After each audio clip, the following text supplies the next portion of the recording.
How to increase the speed of a video clip in Capcut. Launch Capcut. If you are new to Capcut, click Import to bring in your video clip. In the Import dialog box, select the clip you want to speed up and click Open. Click Add to Track to place the clip on the timeline.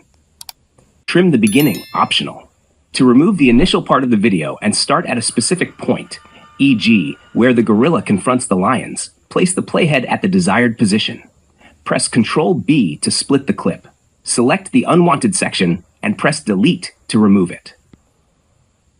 Increase the speed of a specific portion. Move the playhead to where you want the speed change to begin and press Ctrl-B to split the clip.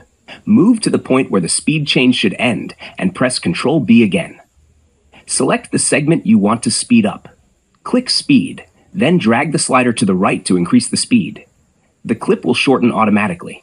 Press the spacebar to preview the result. Apply speed to the entire clip.